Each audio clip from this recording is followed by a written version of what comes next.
también existe como un sesgo respecto a lo mismo, en que la tecnología hoy día viene a reemplazar al profesor, ¿ves?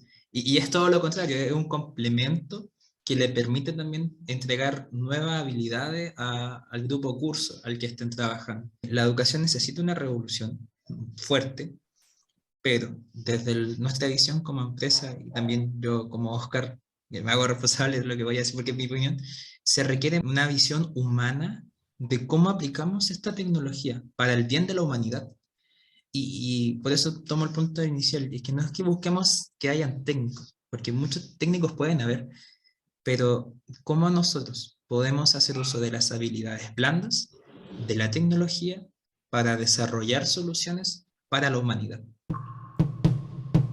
Bienvenidos a un episodio más del podcast Aprender es Crear. Mi nombre es Eduardo Ayala. También bienvenidos si nos están viendo al canal de Fundación Quichua.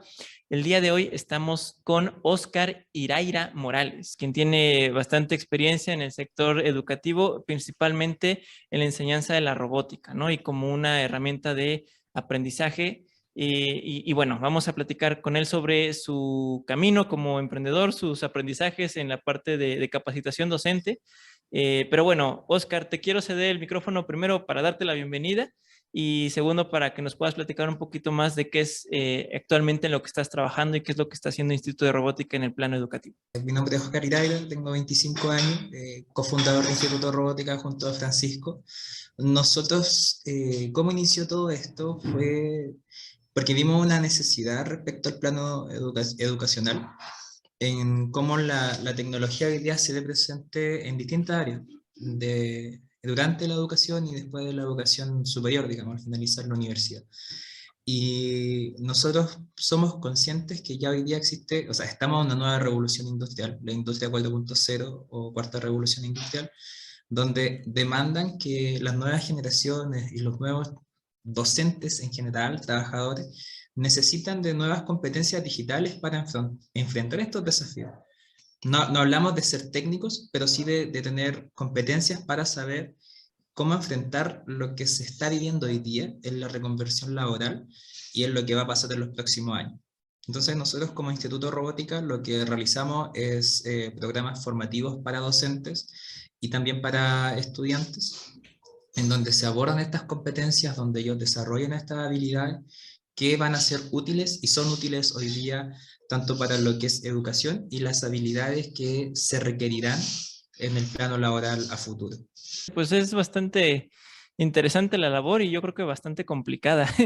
No sé si nos Sí. puedas decir cuáles son los principales retos a los que pues tú te has enfrentado y como tal el instituto se ha enfrentado, porque bueno, en nuestra experiencia creo que a pesar de que tenemos noción de que debemos de hacer un cambio y de que debemos acelerar pues la revolución de educación, pues de pronto hay muchas barreras, ¿no? De Sí. tanto pues del sistema como de las mismas personas. Entonces, si nos pudieras platicar a qué retos te has enfrentado y cómo los han superado. Mira, principalmente el principal reto es hacer el cambio de paradigma, que hoy día la tecnología, quizá el uso de los celulares, no es algo malo mientras se sepa hacer un buen uso de este, o se sepan dirigir los esfuerzos. O sea, nos hemos encontrado con distintas versiones de, tanto de directivos como docentes, que asocian lo que es la tecnología y robótica como que el niño no va a, digamos al alumno, niño o niña, no va a poder desarrollar sus competencias ni habilidades a través de esto, sino como que al contrario los va a retrasar en ese sentido. Pero nosotros ahí lo que tratamos de explicar es que el uso de la tecnología, quizás el uso de los mismos aparatos digitales, los celulares, es poder hacerlo como un hilo conductor para poder enseñar otras competencias, otras habilidades que conecten con las materias que ellos estén trabajando. Al mismo modo, también existe como un sesgo respecto a lo mismo, en que la tecnología hoy día viene a reemplazar al profesor, ¿ves? Y es todo lo contrario, es un complemento que le permite también entregar nuevas habilidades al grupo curso al que estén trabajando, por interés, por distintas motivaciones que puedan también tener los mismos estudiantes. Entonces, en eso hemos tenido como una primera barrera de entrada, que es el cambio de paradigma, Y también se entiende por la formación que ellos tuvieron, o sea, la formación de hace 10 años atrás, 15 años atrás, es muy distinta a la que vivimos hoy día. Hoy día, como lo dice el Foro Económico Mundial y el Banco Interamericano, el BID, eh, el 70% de las labores en Latinoamérica pueden ser reemplazadas por maquinaria inteligente. La pregunta es, ¿qué hacemos con la masa de trabajadores y futuros trabajadores que se están formando hoy día para enfrentar ese futuro? Eso es lo que nosotros llamamos a terreno con los profesores, con los directivos, para que sean conscientes de lo que se viene hoy día. Ya hay países, por ejemplo, Japón, que es líder en tecnología, donde hay edificios que el 70% de su planta laboral son robots con inteligencia artificial. Eh, Eh, es un número bastante grande. sí, no, y hoy día, por ejemplo, no sé si son fanáticos de Jurassic Park, pueden ir a un hotel en Japón y en el que te atiende un robot, un recepcionista robot, un Velociraptor que te atiende y te explica las comodidades del hotel, etcétera. Entonces, es un cambio que se está viviendo y en Chile estamos con un déficit importantísimo de habilidades en este sentido, en esta área en particular. Yo creo que no nada más en Chile, yo creo que en la parte de Latinoamérica en general hay un gran, bueno, hay mucha desinformación respecto a también cómo convivir con la tecnología, ¿no? Claro. No estamos acostumbrados como tal. Bueno, sin ir más lejos, ¿no? Walmart, por ejemplo, tiene, pues, en Estados Unidos sus cajeros son automatizados, ¿no? Sí, Apenas aquí en, no sé, allá en Chile, pero aquí en México apenas se metió una sección de cajeros automáticos porque no quitaron a las personas completamente de las cajas, precisamente porque las personas que compran no están acostumbradas a utilizar estas máquinas, ¿no? Entonces, claro. hablando de este cambio de paradigma, ¿qué tanto es el miedo que hay en cuanto a los docentes de utilizar la tecnología? No sé, ahorita con la pandemia, yo creo que dentro de las cosas buenas que podemos rescatar de eso es que, pues con miedo o sin miedo, con resistencia o sin resistencia, se tuvo que hacer este cambio o esta adaptación Claro. de la tecnología, ¿no? Pero aún así hay, digamos que ciertas barreras.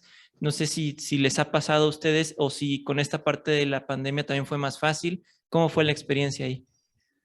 Mira, tomando los primeros puntos que mencionaste respecto a los cajeros, eso acá en Chile igual está ocurriendo.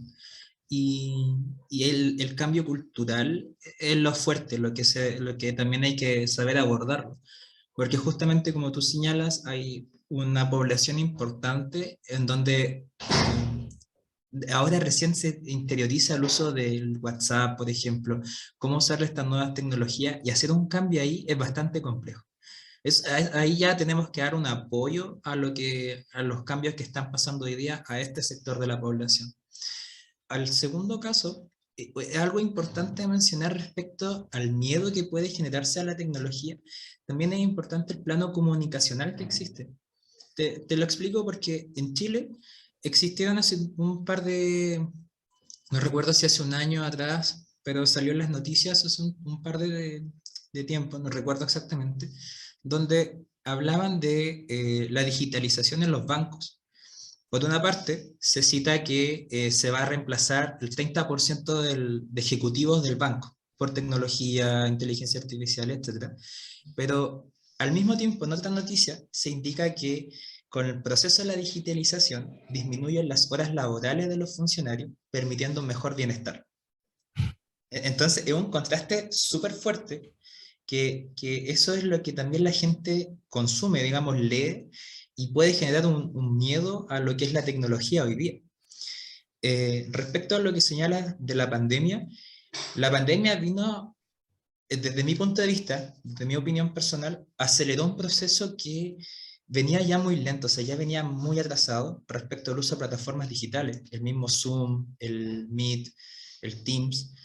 Son plataformas que han estado por bastante tiempo, pero no habían sido usadas hasta ahora, donde se vio la necesidad de poder hacer uso de esto para seguir conectados.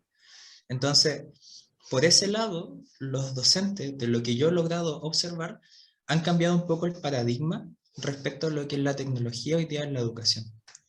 Y bueno, sin más que también indicar que en la gran masa, por ejemplo, por lo que igual hemos conversado con docentes que son del área de ciencias, matemáticas, física, o las que son las carreras STEM, logran hacer un uso de la tecnología mejor aplicada porque ven la utilidad dentro de la asignatura. No así, por ejemplo, los profesores de lenguaje, filosofía, historia, donde mencionan, ¿y cómo uso esto? ¿Qué implica esto para mí en particular? ¿Cómo yo lo puedo retribuir? O sea, ¿para qué me sirve a mí la tecnología en mi asignatura? Entonces, ese cambio es el que nosotros hemos también trabajado fuertemente en poder hacer ese cambio de paradigma, de visión respecto a lo mismo. Te explico, por ejemplo, nosotros tuvimos un caso en donde una chica de séptimo básico, primero medio, sí, fue primero medio, disculpa, que eso es secundaria, desarrolló una aplicación muy simple de historia, donde aplicó metodología de gamificación y era muy interactiva, entonces a sus compañeros les gustó el juego y a través de del mismo contenido de la asignatura, se logró ver que había un aprendizaje mejor. Entonces, si lo llevamos a un plano práctico, imagina eso lo aplicamos en todo un grupo curso, un nivel. Podrían eventualmente subir las calificaciones. Yo pienso que eso puede suceder, porque a través de la gamificación, que es una de las metodologías que hoy día se está hablando bastante en el plano educativo, puede contribuir bastante al uso de estas tecnologías en el aula. Es lo mismo que pasa con la filosofía, o como me gusta llamarlo a mí, tecnosofía. ¿Qué pasa cuando hablaban del cero estar? Hoy día estoy presente, estamos presentes a través de esto, o es una representación virtual de mi persona que está aquí hablando, o sea, después se va a presenciar por los canales streaming. Entonces, Sí, esos cambios, la pandemia logró acelerar y tomar más conciencia de lo importante y ser consciente de la tecnología hoy día. hay varias cosas que me gustaría pues platicar o bueno, conversar contigo en ese sentido. Bueno, de entrada mencionas esta parte del aprendizaje y de gamificación y cómo puede pues mejorar este proceso, ¿no? Claro. Para ti o cómo podemos definir el aprendizaje, ¿es realmente adquirir información y ponerla en práctica o es alguna otra cosa? Y por otra parte, ¿cómo lo medimos, no? Sabemos que ahorita tenemos este sistema de calificaciones, pero pues de pronto siempre hay esta crítica de que realmente una calificación no refleja lo que sabes, etcétera, ¿no? Entonces, eh, hablando ya del plano de adoptar como tal las tecnologías en el aprendizaje y en la educación, ahora también como decíamos, ¿no? Esta parte de la filosofía un poco o Claro. de estas preguntas, ¿no? De cómo tenemos que retomar el aprendizaje. O sea, si ya sabemos que tenemos que adquirir otras habilidades y que hay tecnologías que van a impactar en nuestra vida, ¿cómo es que vamos a convivir con esas tecnologías y cómo es que tenemos que replantear lo que tenemos que aprender y cómo lo tenemos que aprender, además de cómo medimos esto para pues realmente garantizar el bienestar de las personas? Bueno, en ese plano, yo no soy experto, digamos, no soy docente. Para mí, te voy a hablar desde lo que yo entiendo y lo que transmito al hablar de aprendizaje. Para mí, la adquisición del conocimiento por algún medio, digamos, lo que nosotros podemos hacer a través de los programas formativos, ya sea para docentes o estudiantes, y que luego eso se vea reflejado en algo práctico. Porque, ¿qué es lo que ocurre mucho? Lo digo también por experiencia, es que por muchos años, en particular en las universidades, se ve un plano teórico. Y cuando ya finalizamos la carrera de estudio, vemos un plano práctico, pero que es algo práctico que no se refleja con la realidad. Entonces es como, ok, aprendo esto en mis años de estudio, pero al momento de yo salir a trabajar o a desarrollar mis habilidades, me encuentro con un plano quizás completamente distinto. Por eso, o sea, eso yo lo comento de mi realidad porque me ocurrió Ujú. y es lo que también me motiva e impulsa a poder generar estos cambios desde tempranas edades. Entonces, hablando del aprendizaje, el cómo medirlos, desde mi punto de vista, es bastante, comillas, complejo, que va a depender igual de la persona y sus motivaciones que tenga. Por lo pronto, yo podría indicar que, bueno, es adquirir el conocimiento y lograr aplicarlo en algo tangible, en algún proyecto, no sé si alguien quiere hacer algún negocio, en el negocio que aporte y genere valor al entorno.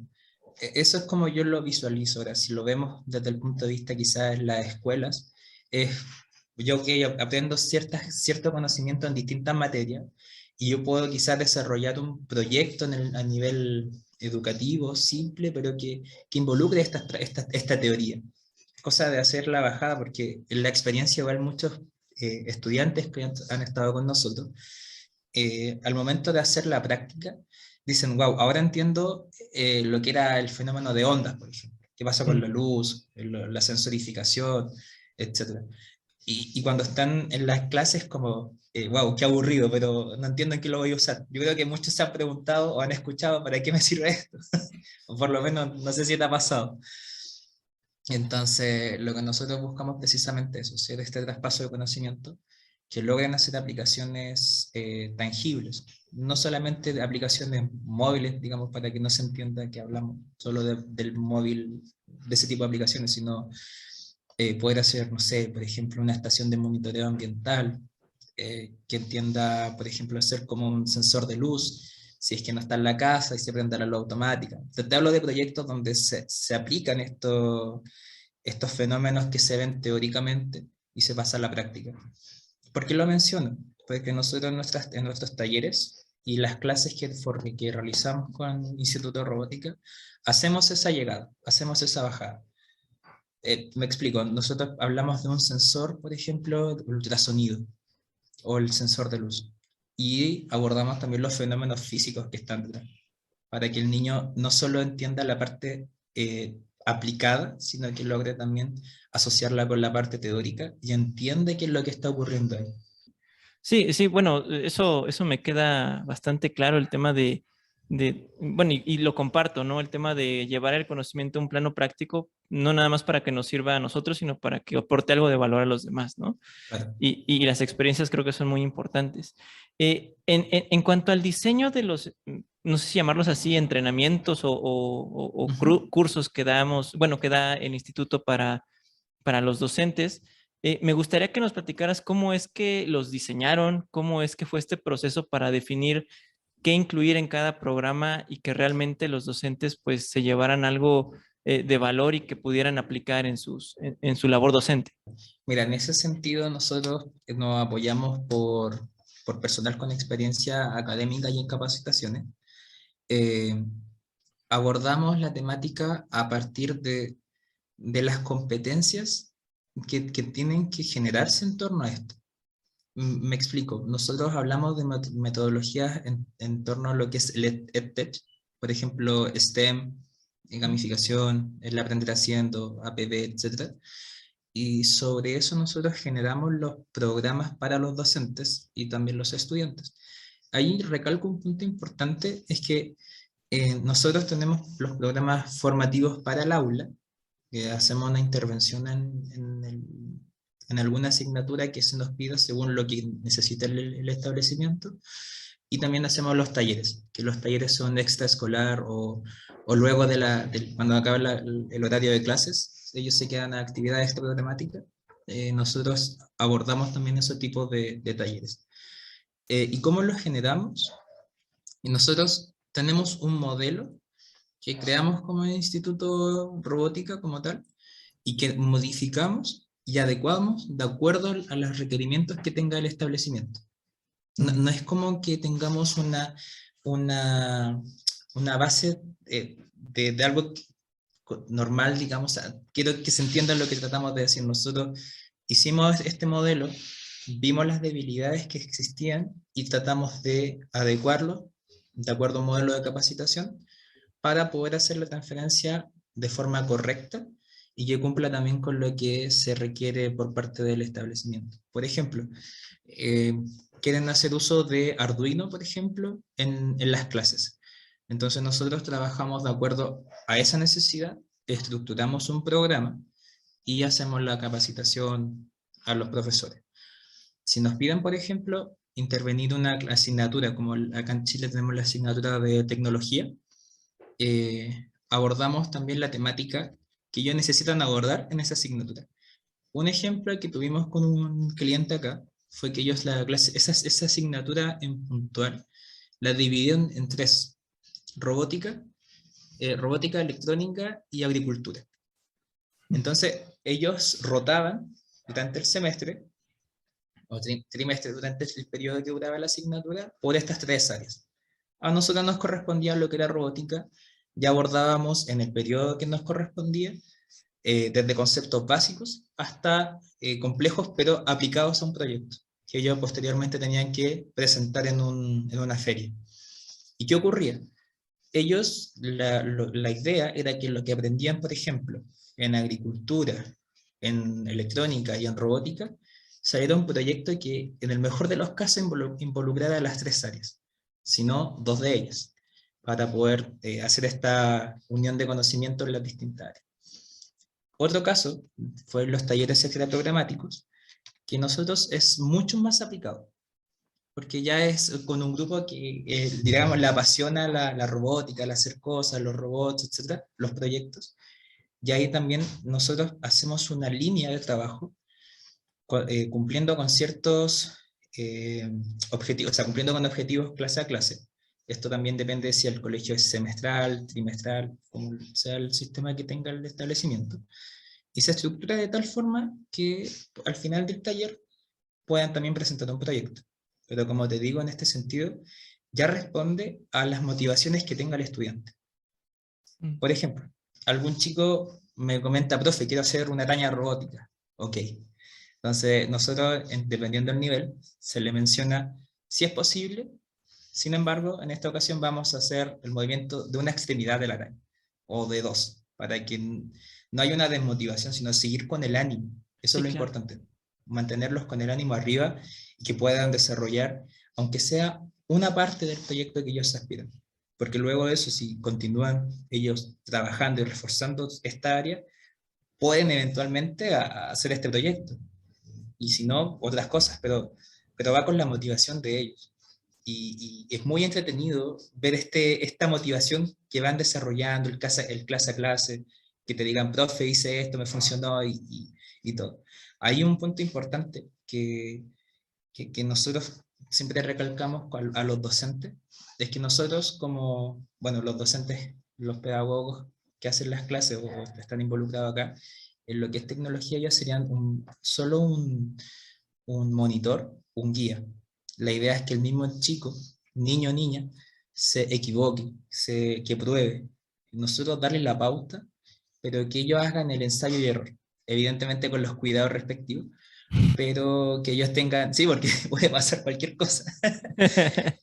Entonces, la idea es que ellos experimenten, tengan esa experiencia de analizar, de ser críticos con su trabajo e ir resolviendo problemas en el paso a paso. Es muy importante esto que comentas del error. Yo creo que, no sé si en otros modelos educativos, pero en el modelo educativo latinoamericano creo yo que no se, o le tenemos mucho a equivocarnos, ¿no? Y castigamos mucho el error. Claro.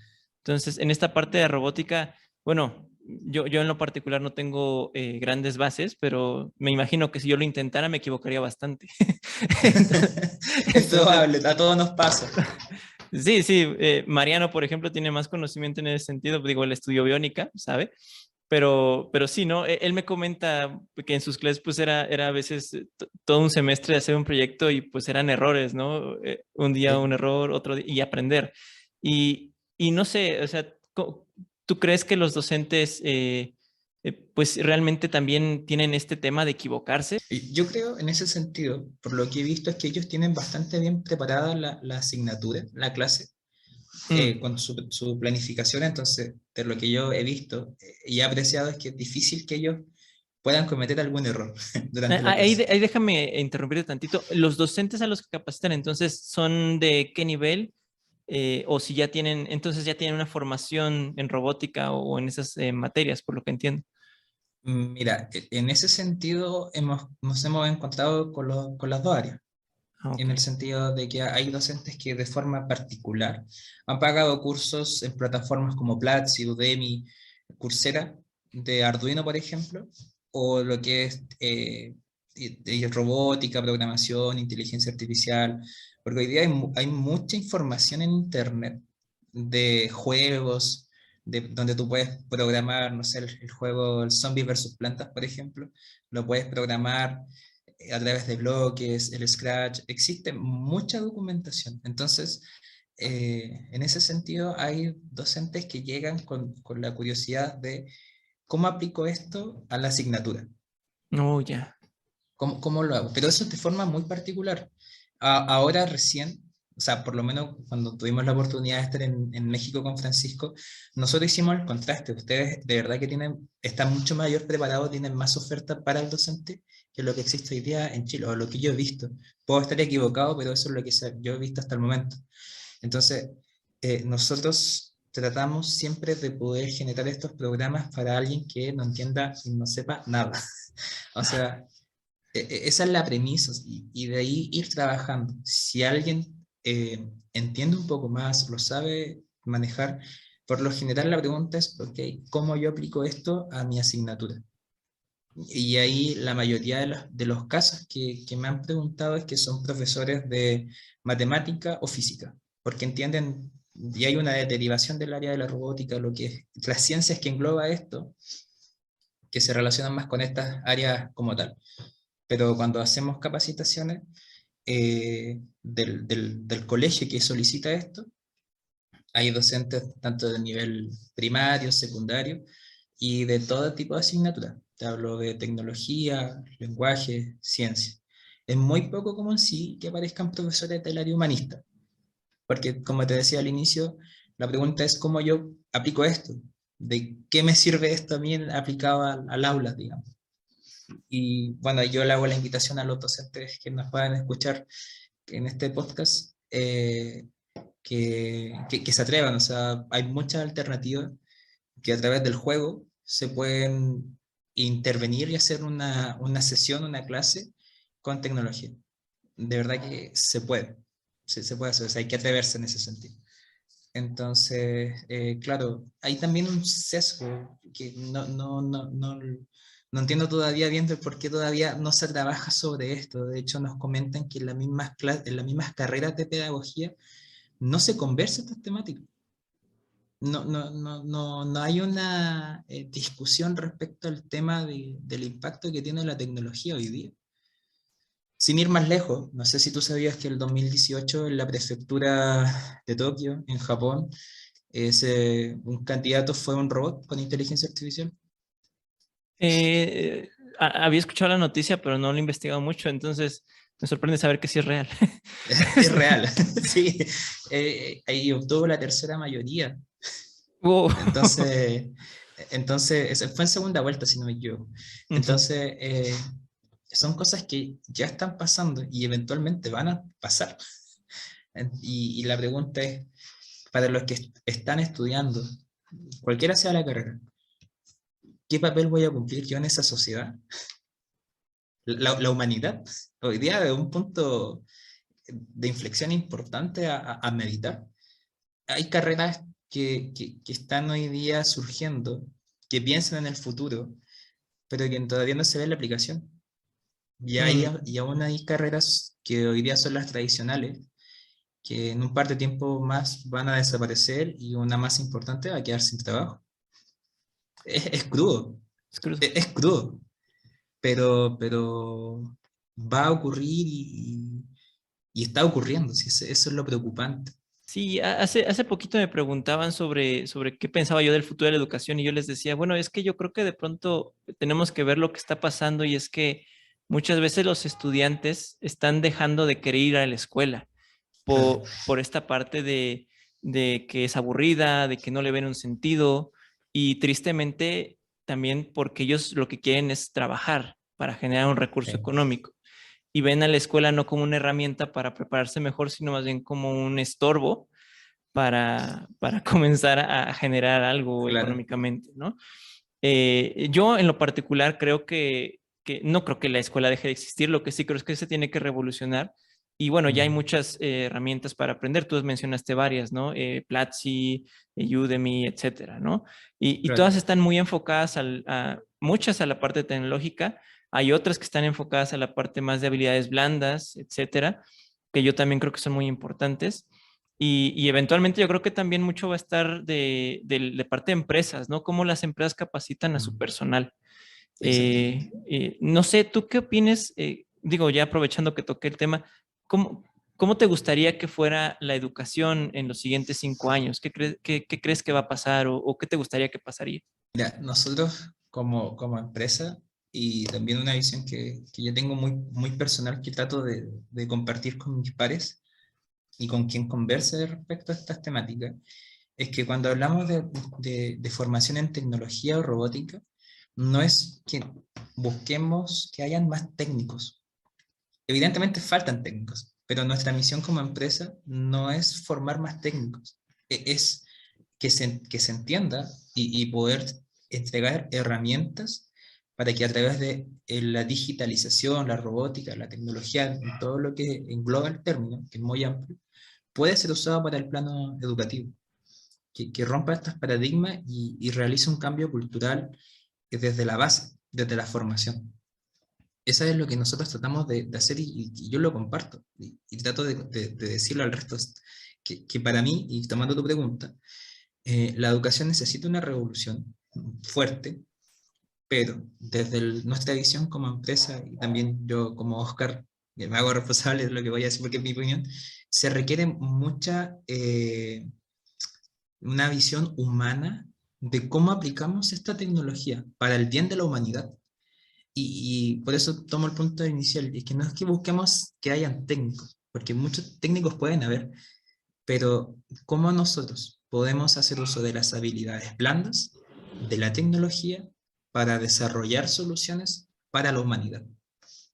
¿Ves? Entonces, lo que yo pienso de la educación en los próximos 5 años es que se deben abordar más temáticas respecto a lo que es el trabajo en equipo, todas las llamadas habilidades blandas, que hoy día sí o sí se necesitan trabajar con ellas, fomentarlas de distintas formas, eh, y haciendo uso de las herramientas digitales que hoy existen, que pueden entregar un gran beneficio. Y insisto, lo que nosotros como empresa hacemos es hacer uso de estas herramientas digitales para la formación, para la educación como tal.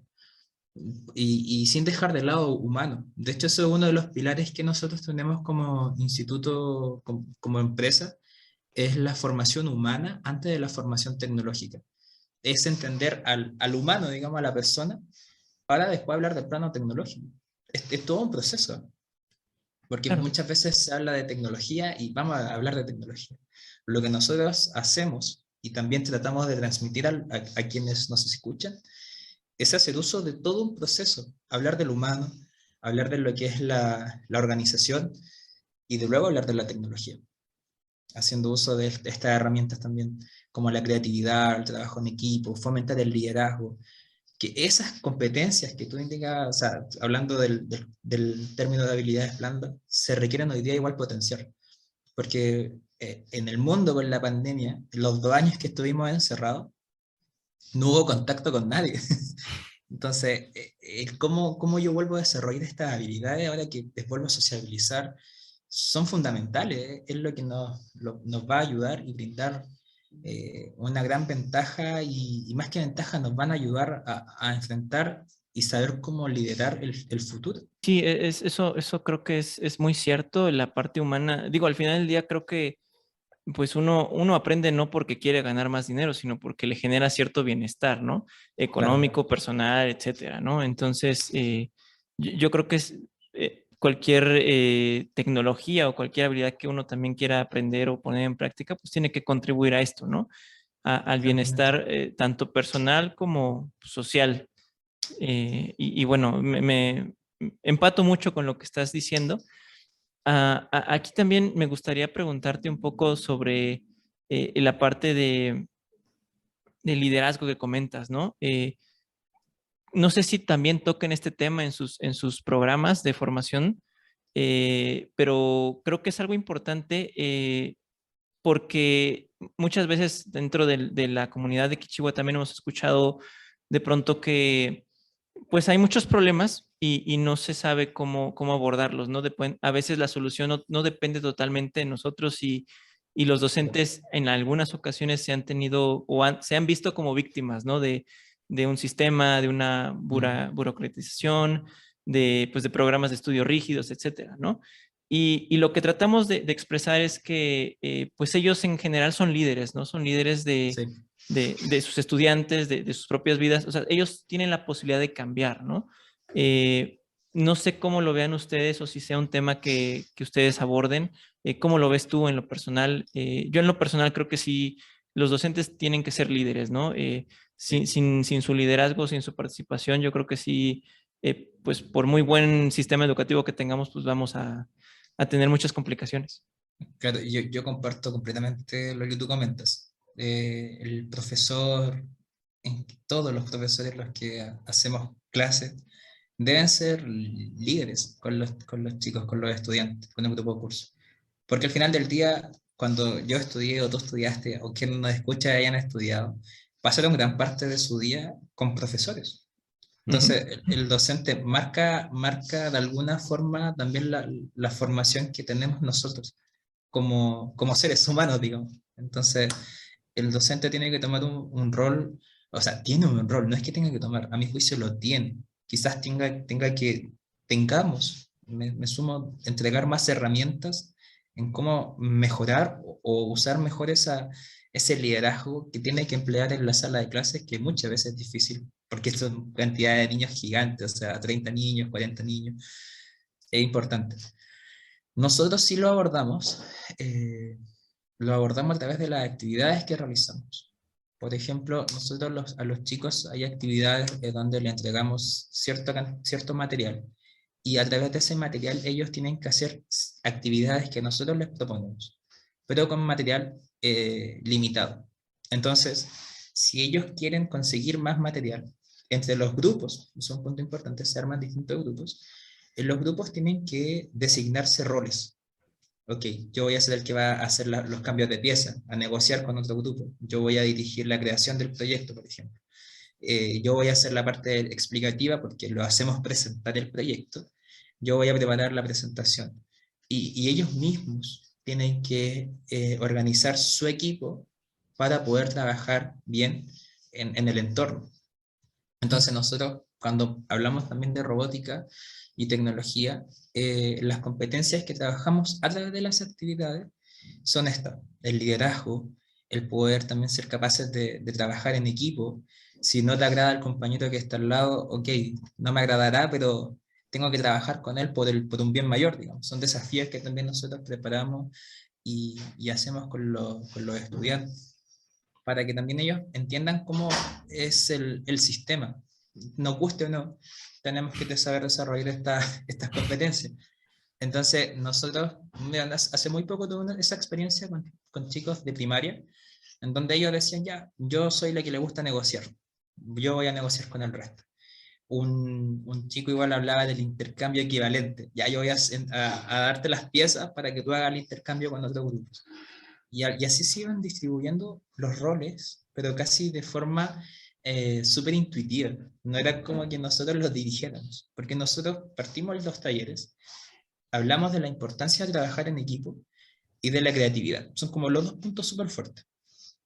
Y en eso vamos proponiendo ciertos desafíos para que ellos vayan trabajando y desarrollando. Y van surgiendo estas cosas. Y ya después agarran vuelo y no los para nadie. O sea, van ellos mismos con nuevas ideas, con nuevas propuestas, y hacen uso de esa habilidad y como una libertad para que ellos también puedan trabajar sobre sus intereses. Algo importante que nosotros también rescatamos. Y bueno, ahorita comentabas esta parte de que pues de pronto hay grupos grandes, ¿no? Mm. Bueno, me parece que ustedes han trabajado también con grupos bastante grandes. ¿Me equivoco? Mira, nosotros cuando tenemos estructurada la clase, son ideal para trabajar estos temas con 15 a 20 alumnos. Eso es como Ya. lo ideal. Con más grandes, evidentemente se puede, pero en la sala tendrías que estar quizás con un docente digamos, que dirija la clase y uno o dos docentes de apoyo, Ya. porque son temáticas bastante nuevas y quizás queden con muchas dudas y hay que estar dando soporte constantemente. Sí, sí, lo quería aclarar para, digo, de pronto también nos dicen eso, ¿no? Es que en mi grupo son muchos, y yo así de, híjoles, pues sí se puede, pero sí, sí es Claro, cierto, ¿no? Es bueno tener también apoyo. Y sí. bueno, me gustaría ir cerrando un poco la entrevista con un par de preguntas más personales. Ujú. Me hablabas de los maestros, ¿no? Que pues son importantes. En particular, no sé si tú tengas algún recuerdo de algún maestro o algunos maestros que hayan sido cruciales en tu formación. Y si es así, no sé si tengas algún recuerdo muy particular de ellos. Son varios, en verdad. Bueno, yo estudié acá en el Colegio Salesiano, la parte, los últimos 2 años de secundaria. Y tengo muy buenos recuerdos porque yo era el alumno que preguntaba siempre, me molestaban por lo mismo porque preguntaban, andaba siempre atrás de la, o sea, a la siga de ellos preguntando hasta por qué el cielo es azul, digamos, o sea, muy curioso y siempre con ganas de poder participar en distintas actividades. Entonces, desde el mismo colegio, de ellos también, yo les proponía ideas que pudiéramos participar en actividades y cosas así, y siempre me apoyaron. Entonces, en ese aspecto tengo muy buenos recuerdos de todos los profesores que me hicieron clase en ese sentido. Bueno, yo estoy ahí un técnico en telecomunicación y, y me apoyaban, entonces yo creo que gracias a eso también vi la labor de un docente que apoya a quien también está interesado, que motiva e insta a la curiosidad, a poder buscar estas alternativas de participación y también de forma externa. Tuve bastantes amigos que fueron mentores también en su momento, cuando yo no sabía nada, que me introdujeron a este mundo de la tecnología. Yo partí reparando computadores por un amigo que estudiaba esa carrera y de ahí él me fue mentorizando de alguna forma, dando un apoyo para poder llegar a lo que hoy día hemos construido con Francisco. Entonces, fue como todo un entorno, desde lo que estaba en la enseñanza media, que aquí o sea, que es la secundaria, que me motivaron a poder también hacer este tipo de, de actividades, de generar impacto en la educación. Y lo vi como, o sea, lo veo como un aporte súper noble, porque de verdad creo que la educación es el cambio para la sociedad, o sea, es fundamental la educación en todos. Y la educación revoluciona, o sea, la educación es fundamental en todo sentido, desde mi punto de vista. Pues te iba a hacer otra pregunta, pero creo que cerraste bastante bien con esto que acabas de decir. Finalmente, pues no sé, ya para aprovechar y estos minutos que nos quedan, eh, ¿Sí? no sé si hay alguna otra pregunta que te hubiera gustado que te hiciera o algún tema que te gustaría comentar aprovechando estos últimos minutos. Yo bueno, me tomaría la atribución de poder llamar la atención, o sea, no llamar la atención, sino llamar a quienes nos escuchen, a los docentes, a personas que les guste la educación, en poder hacer fuerza, digamos, unir lo que nos apasiona, que es este tema de la educación y tecnología, y poder entregar herramientas que transformen la educación en Latinoamérica. Por lo que he visto y he estudiado, Latinoamérica en general tiene un potencial gigante, muchísimo. Hay mucho talento en todo lo que es Latinoamérica. Quizás faltan generar instancias y para los que están educando como docentes como tal, atreverse a explorar estas nuevas alternativas, tomar estos cursos que están en plataforma, que si no conocen, atreverse. Hay mucho material hoy día en Internet disponible para el uso de las tecnologías en lo que es el STEM. En esa área de la ciencia, tecnología, ingeniería, arte y matemática, es poder romper esos paradigmas. O sea, nosotros somos los docentes, son los que toman hoy día un rol protagónico en la formación de los futuros profesionales que van a estar liderando el mundo. Hay muchos desafíos, hay mucho por hacer y quizás faltan ellos con algunas oportunidades y potenciar competencias que hoy día, por cualquier razón que sea, están quedando limitadas. Entonces mi invitación es poder romper esos paradigmas, contactarlo a ustedes, a nosotros, que cuenten con nuestro apoyo y que vamos a estar ahí si necesitan cualquier guía o lo que lo podamos apoyar desde el punto de vista tecnológico educativo. Y bueno, Oscar, pues muchas gracias por tomarte este tiempo para platicar con nosotros. Voy a cerrar aquí el episodio y si me permites un par de minutos más para Sí, sí. platicar contigo. Pues nada, yo hacer eco de esta invitación que nos comenta Oscar. Vamos a dejar las redes de dónde pueden contactarlo y al Instituto de Robótica para que ustedes también se acerquen a de este tipo de programas. La idea de Kichiwa al final del día es generar una comunidad, ¿no? Una comunidad que realmente pues pueda comunicar de forma más efectiva los aprendizajes de otros docentes en distintas partes del mundo y otra vez llevar a cabo pues proyectos que realmente contribuyan a mejorar las comunidades educativas de cada docente, ¿no? Lo que puede ayudarle a un docente en Chile le puede ayudar a uno aquí en México, lo que le puede ayudar en una provincia de Chile puede ayudarle a otra, etcétera, ¿no? Entonces, Claro. creo que esta sinergia, siempre lo repito, el sistema educativo es un sistema orgánico, no está formado por personas y como tal tenemos la oportunidad de modificarlo precisamente para que sea un mejor sistema y con mejor sistema me refiero a que aporte más a todos los que lo conforman, ¿no? Genere mayor bienestar. Y pues bueno, pues Oscar, muchas gracias por platicar con nosotros. Este ha sido un episodio más del podcast Aprender es Crear y pues nada, mi nombre es Eduardo Ayala y nos vemos en la próxima.